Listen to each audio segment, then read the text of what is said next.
today we were back at Florence Motor Speedway, and if you saw the last video, it was a bit of a mess. And a lot of people got on me for protesting again, but to be honest, I feel like sometimes tech is not thorough enough.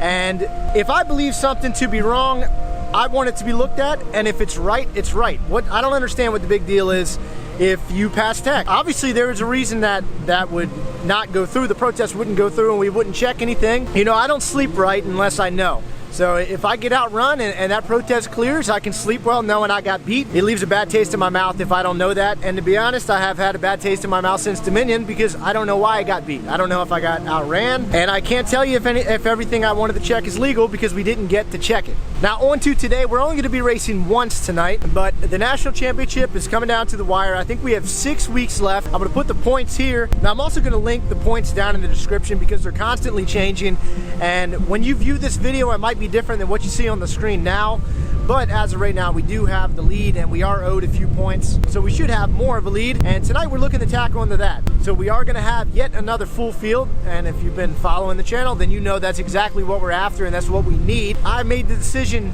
going into this week that we're really about to ramp it up and we're about to start racing a lot more than we already are. I'm not comfortable with the lead that we have. I really want to tack onto it, and I'm not letting off the throttle until September 17th, which is the last day of national points. But with that being said, we are focused on tonight. We're looking forward to having a good night. And with that being said, we do have the number 6 back on board tonight. Shout out Steven. Steven just finished his last round of chemotherapy, and now he's on to a month of proton therapy in Washington, D.C.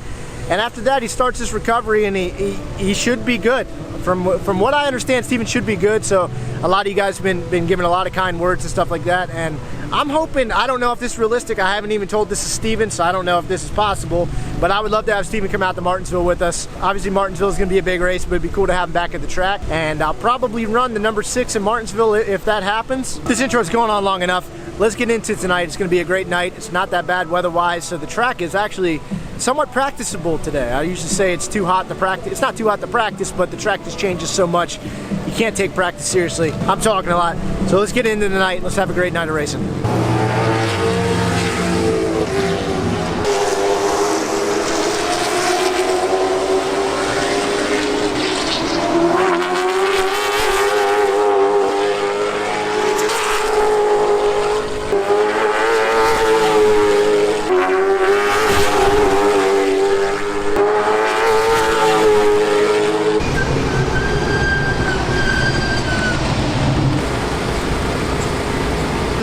Since we last talked, it's kind of been uneventful content wise, but in the last video I mentioned how my motor is lapped out right now. So we tried some stuff earlier to make it last a little bit longer, and I can't quite tell if we're getting worse because we put stickers on it in second practice and we only went a tenth faster. We've kind of been getting worse all day, and I don't really know how we're gonna do in qualifying right here, but we're gonna try our best. I have high hopes.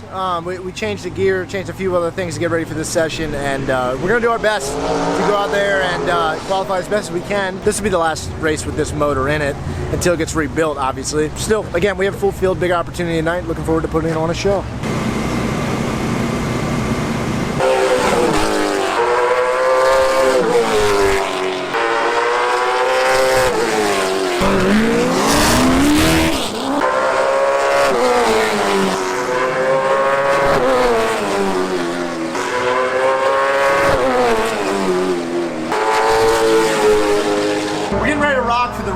We wound up qualifying 4th, I believe, which is a lot better than I thought we were going to be. We picked up damn near a full second from practice into the race. I know this video has kind of been like bland, like there's not really too much going on. I'm trusting the car. I know we've been struggling today, but 75 laps is a long race here, and I'm looking forward to putting on our best showing and making this a great points night. Obviously, there's no invert game, so we're getting what we can get. Only one race tonight again. So we're looking forward to a great night. Here they come off of 4, so it's going to be a battle to see who decides to save a little bit and who wants to go. So right now, Wes decides he wants to go. Doug's going to follow that train. Doug has done a great job so far this year as he's learned how to use that top side to his advantage. Right now, Doug Barnes outside of Matt Cox. Matt, though, knows this racetrack very well. So when it comes to saving, he knows how to kind of maintain, because for those that have never raced here before, or maybe not have a clue on how abrasive this place is, it's a lot like Myrtle Beach was. As you see here, Wes Burton and Doug Barnes every point for Doug right now is crucial because he's coming down to the end of the season. This is that time of year where points for national stuff become stressful. I was fortunate to be involved in a points battle somewhat like this back in the day at Myrtle Beach with Lee Pulliam when he was battling Trevor Huddleston out in California.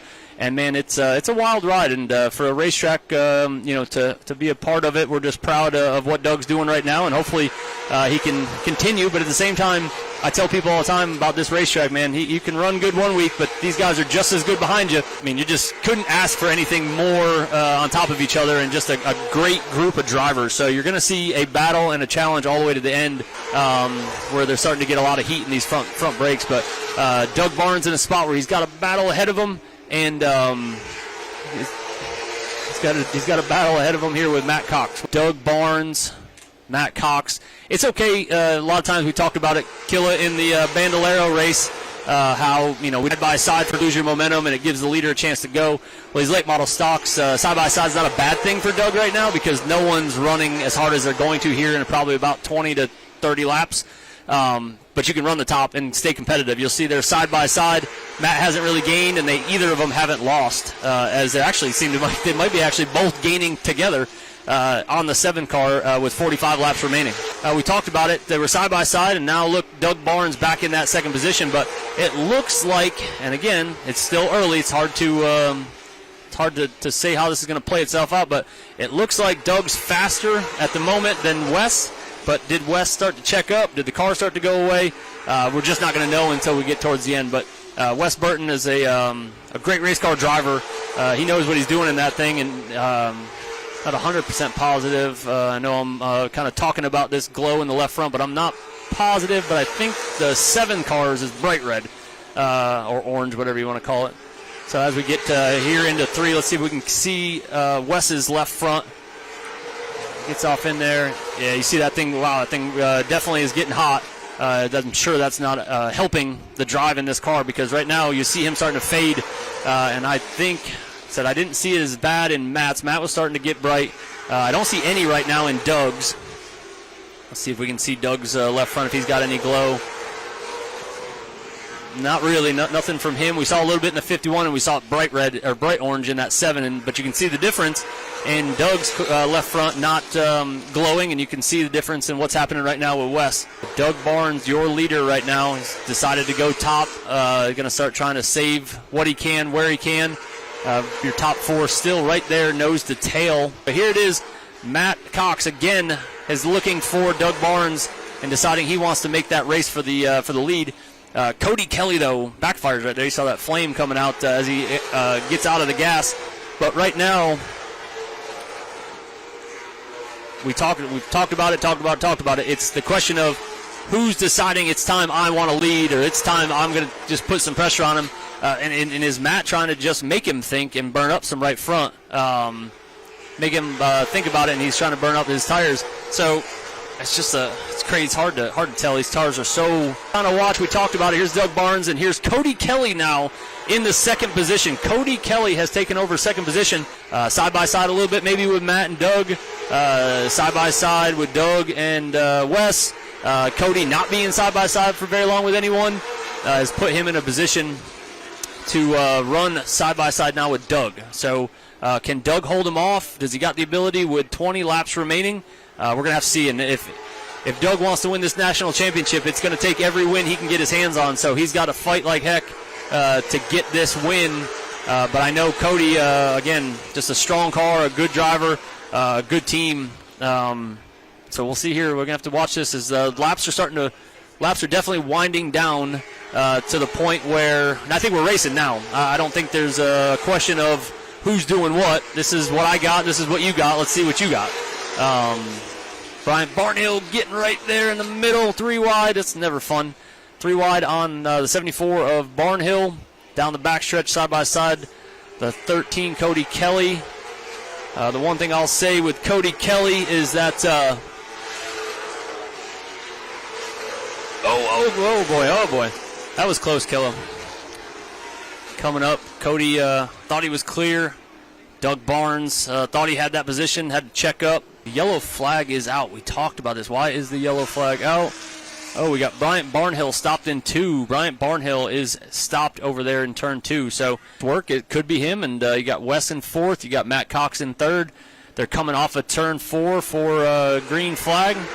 Cody Kelly does not get the start that he wanted. They took off together, but it just didn't look like the 13 didn't want to go. They're side by side now. They're side by side, but it was not the start Cody wanted, but he made that back up, and now they're into turn 4. Side by side all the way back.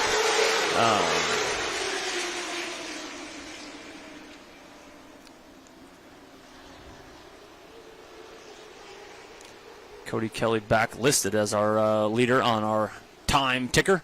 Had to get that fixed a little bit there. Sorry about that. But right now, Cody and Doug side by side off the corner.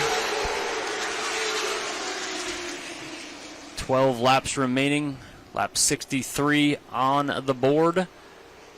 A battle for the ages right now. AirDoug National Championship. Cody Kelly, local boy, in a 13 car, going for that all-elusive win. You only get your best, I think it's 18 races. And with that, you're dropping your lowest point total. I believe his lowest currently is a 24. So he could really use to get a 30-point deal right here. So by finishing second, he'll come up with 30 points. But again, Matt's not going to give it to him. Matt wants second just as bad as it was a win. But Doug's going to have to fight this off because these 2 points could come down to the end. And again, for Doug, this is a big battle when it comes to his national championship bid. Right now, Matt Cox wants it. Doug's got it. Coming to 1 lap remaining. I think this thing's going to come down to a drag race off the corner. Let's see if Matt can get him. Doug's at the top doing his thing. Gets that run. As we all see, the top side works again. Matt looks like he might get him. Let's see here, coming off start-finish line. Cody Kelly comes home victorious. Let's see if Doug can pull it off. He cannot. Matt Cox will take second place. That's frustrating, I know, for Doug, but... All right, y'all, so I had some issues with the camera during that race, which sucks, because I don't really like using the Flow Racing broadcast too much, because I can't monetize my videos and make any money off of it. But I still wanted to give you all a weekly vlog, because we did race last weekend. You know, our 3rd place finish is not bad, and we did improve on our lowest national points race, so we gained some points, but it was kind of a disaster of a day, to be honest. It was a headache. Like I mentioned in the video, our motor was lapped out, and basically what I mean by being lapped out is that it was over 1,000 laps. I think I would say 1,100 is about the limit that I run my motors at before we send it off to get rebuilt. And this motor was around 1,200. And I really feel like it was lacking at Dominion a little bit. We just were constantly getting worse as the day went on. So we changed the valve springs, got a different carburetor. We did a bunch of different stuff in the morning, thanks to Jeremy Upchurch for coming in and helping us out. And then we got it right for qualifying with the new carburetor. But the problem with how the day went is that we never really got to adjust to the handle of the car very much. We had all these other issues going on. We didn't know what the car would do when it was fully up to speed. Obviously, you couldn't tell from our radio communications because there were none for this race. I just could not get into the corner straight at all. I had no stability. Anytime I would drive in deep, I'd just constantly lose the rear end. I just had no stability on entry, which sucks because at a track like Florence, you really need stability through the whole corner. But if you're going to lose it in one area, it's definitely not the corner, because you can see in this clip here, Cody made up like 4 car lengths on me on entry, and that was my slowest point because I could not get the car wound up. It just felt like I was constantly spinning out. I moved to the top to try and fix it. It did not work. It's just a headache of a day. But we do have a very busy weekend coming up, and I'm super excited to show you all the videos that come out of this weekend. It's going to be a blast. Got a lot of racing coming up. The season is in full force. I do apologize for this video not being everything that I expected it to be, and probably you as the viewer didn't think so either. But don't worry, we're going to be back with bangers next week. With that being said, I'm going to wrap up the video here. If you're new to the channel, be sure to subscribe, stay up to date with everything that we're doing all year, and I'll see you guys in the next video.